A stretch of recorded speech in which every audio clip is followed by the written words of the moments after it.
Hello, I've once again committed a sin of coming in late, and singing a song. Two sins. Hello. Today is Thursday.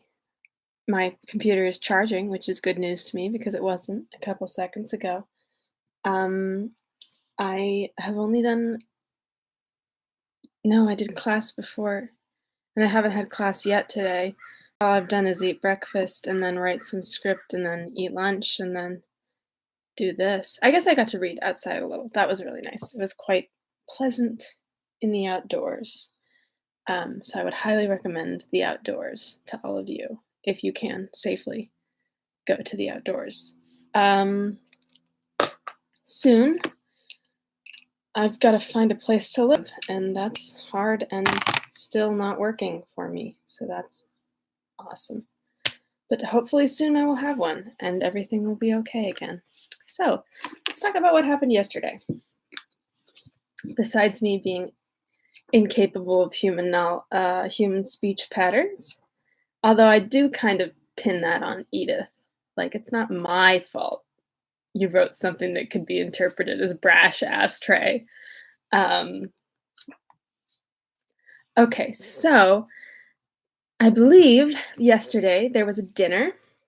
Bonjour, Patricia. Hello, you caught up. I'm so excited. I've been wanting to respond to your comments, but I haven't. Yesterday,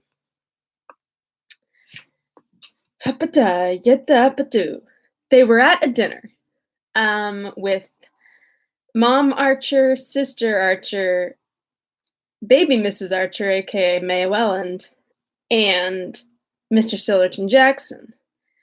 And the woman, everybody was pretty much talking about Countess Olenska. And they were like, hold on a minute. Why won't she go back to her horrific husband? It makes so much sense for everyone and would make everyone's life so much easier, except for hers. So why won't she do it?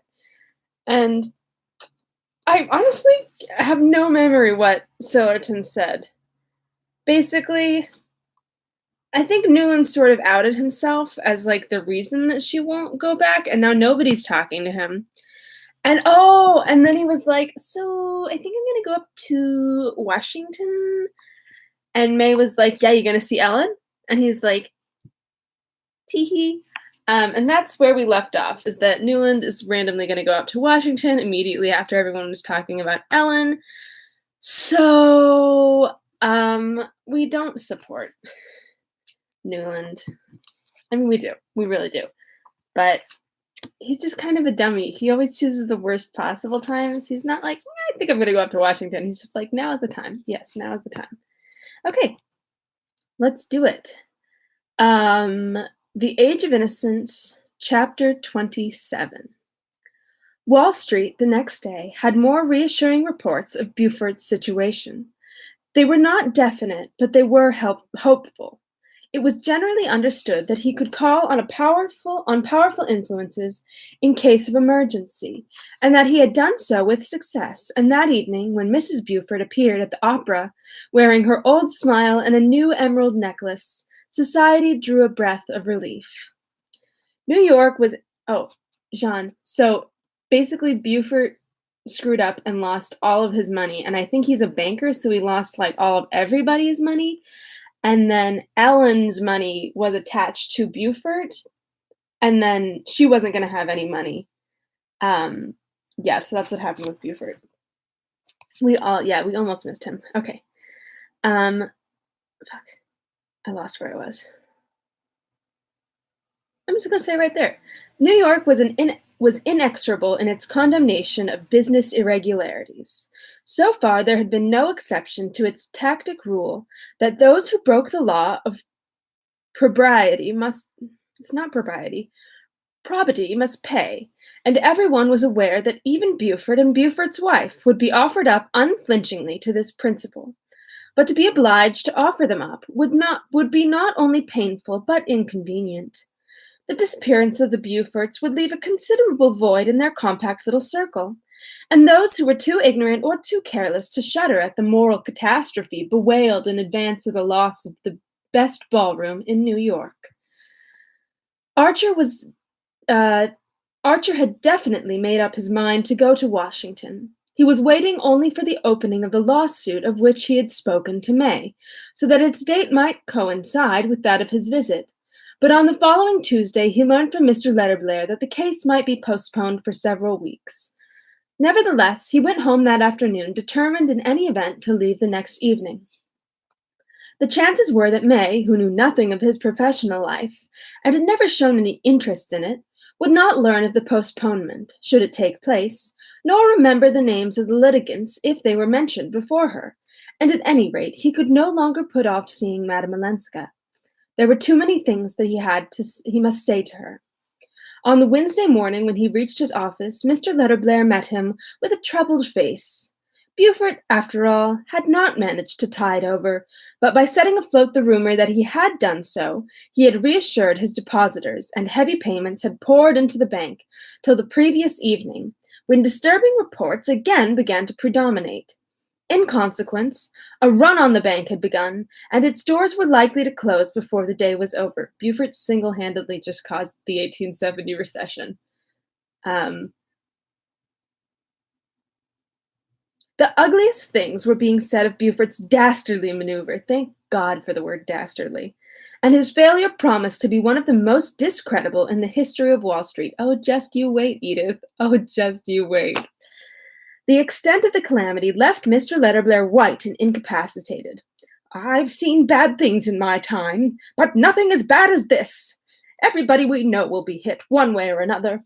And what will be done about Mrs. Beaufort? What can be done about her? I pity Mrs. Manson Mingott as much as anybody.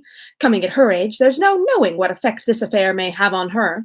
She's always believed in Beaufort. She made a friend of him. And there's the whole Dallas connection. Poor Mrs. Beaufort is related to every one of you. Her only chance would be to leave her husband. Yet how can anyone tell her so? Her duty is at his side, and luckily, she seems to always have been blind to his private weaknesses." There was a knock, and Mr. Letterblair turned his head sharply. "What is it? I can't be disturbed."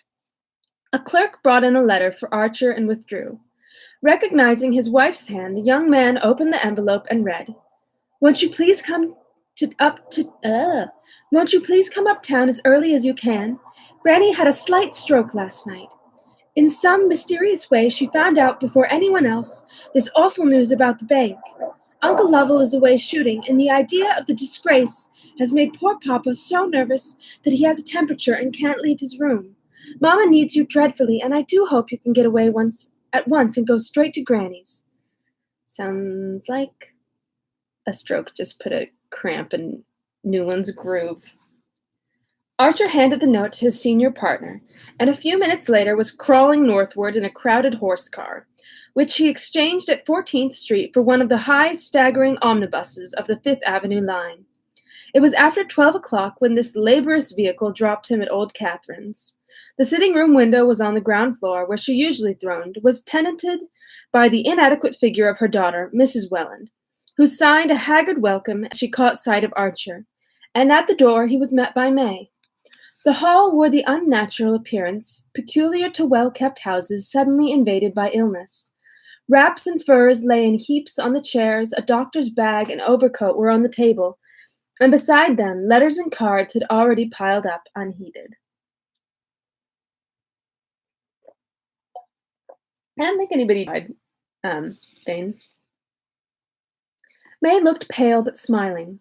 Dr. Bencomb, who had just come for the second time, took a more hopeful view, and Mrs. Mingott's dauntless determination to live and get well was already having an effect on her family. May led Archer into the old lady's sitting room, where the sliding doors opening into the bedroom had been drawn shut, and the heavy yellow damask portieres dropped over them, and here Mrs. Welland communicated to him in horrified undertones the details of the catastrophe. It appeared that the evening before something dreadful and mysterious had happened. At about 8 o'clock, just after Mrs. Mingott had finished the game of solitaire that she always played after dinner, the doorbell had rung, and a lady so thickly veiled that the servants did not immediately recognize her had asked to be received. The butler, hearing a familiar voice, had thrown open the sitting-room door and announcing, "Mrs. Julius Beaufort," and had then closed it again on the two ladies.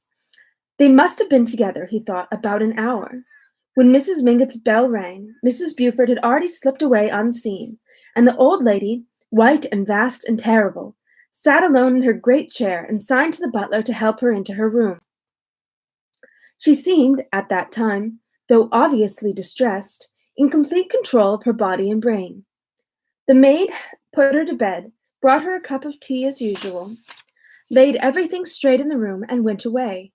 But at 3 in the morning the bell rang again, and the two servants, hastening in at this unwonted summons, for old Catherine usually slept like a baby, had found their mistress sitting up against her pillows with a crooked smile on her face, and one little hand hanging limp from its huge arm. Excuse me. The stroke had clearly been a slight one, for she was able to articulate and to make her wishes known, and soon after the doctor's first visit she had begun to regain control of her facial muscles. But the alarm had been great, and proportionately great was the indignation when it was gathered from Mrs. Mingott's fragmentary phrases that Regina Beaufort had come to ask her, incredible effrontery, to back up her husband, see them through, not to desert them, as she called it. In fact, to induce the whole family to cover and condone their monstrous dishonor. I said to her, honor's always been an honor, and honesty, and in Manson Mingott's house, and will be till I'm carried out of it feet first, the old woman had stammered into her daughter's ear, in the thick voice of the partly paralyzed. And when she said, "But my name, auntie, my name's Regina Dallas," I said, "It was Beaufort when he covered you with jewels, and it's got to stay Beaufort now that he's covered you with shame." So much, with tears and gasps of horror, Mrs. Welland imparted, blanched and demolished by the unwonted obligation of having at last to fix her eyes on the unpleasant and the discreditable. I think now is talking Mrs. Welland, I'm guessing. We'll find out. Yes, if only I could keep it from your father-in-law. He always says, "Augusta, for pity's sake, don't destroy my last illusions." And how am I to prevent him from knowing these horrors? The poor lady wailed. After all, Mamma, he won't have seen them, her daughter suggested, and Mrs. Welland sighed. Ah, no, thank heaven he's safe in bed. And Dr. Bencomb has promised to keep him there till poor Mamma is better and Regina has been got away somewhere. Archer had seated himself near the window and was gazing out blankly at the deserted thoroughfare. It was evident that he had been summoned rather for the moral support of the stricken ladies than because of any specific aid that he could render.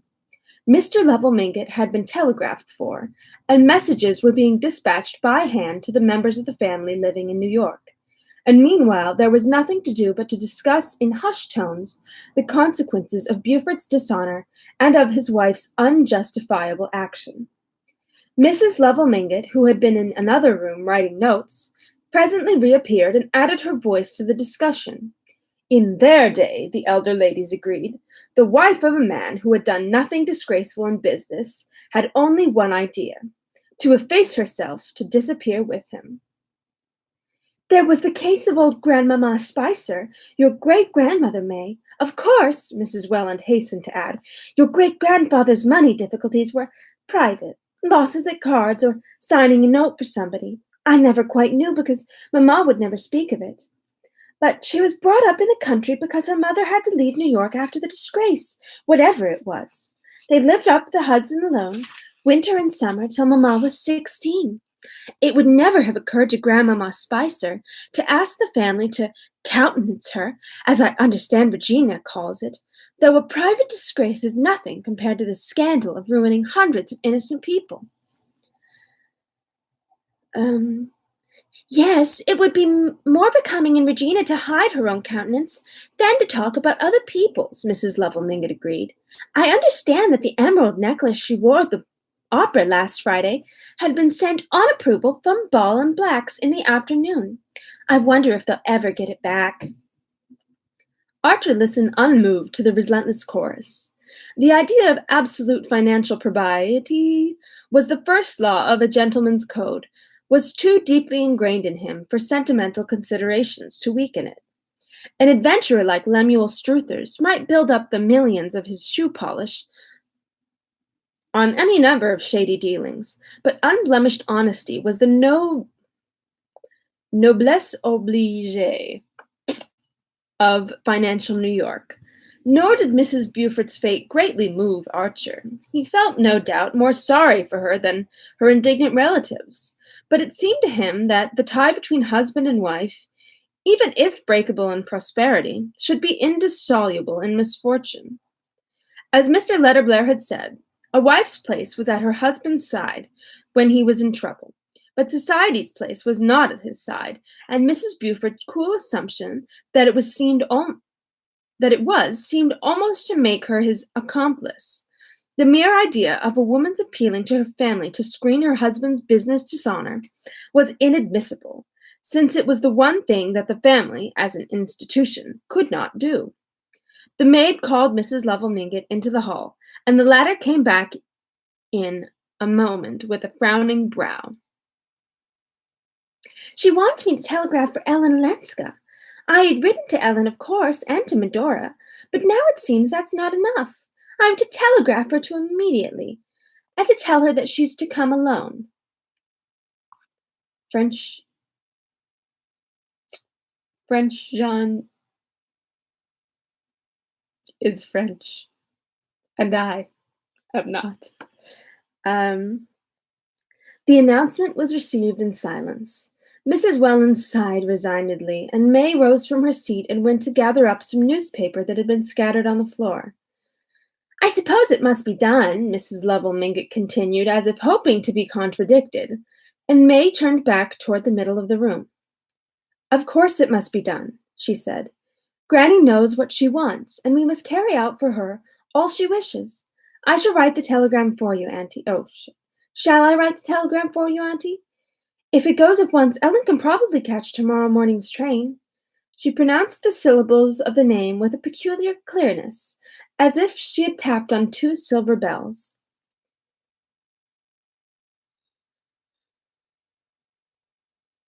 Well, it can't go at once. Jasper and the pantry boy are both out with notes and telegrams.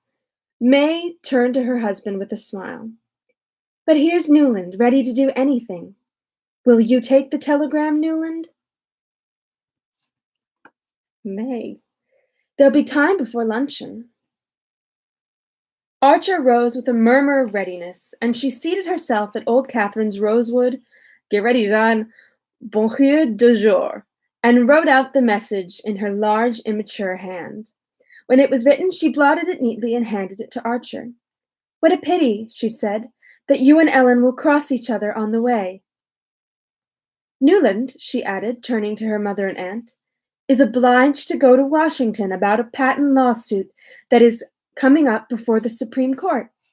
I suppose Uncle Lovell will be back by tomorrow night, and with Granny's improving so much, it doesn't seem right to ask Newland to give up an important engagement for the firm, does it?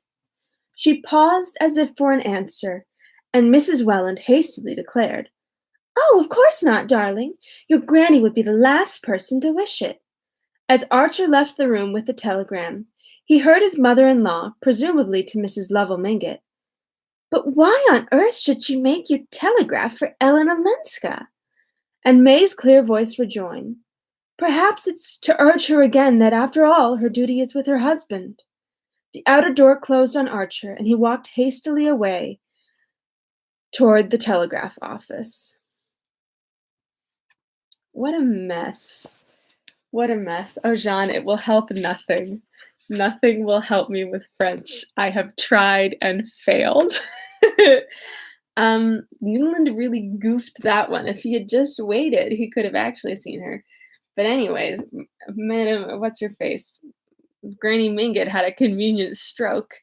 That's just a mess. That was a mess. that's all for today. Here's to no French tomorrow, and God, we hope that Ellen and Newland can meet at some point. Those poor people. Oh dear. Oh dear. Oh dear. Um, okay, that's it for today. I will see you tomorrow. Tomorrow is Friday, so we will be here at 3 for chapter 28. We are getting close to the end. That's crazy. Crazy. Okay. Um Patty's hoping that Granny's gonna die. Cool, cool, cool. And I will see you tomorrow. We'll see what happens in the Age of Innocence. Goodbye.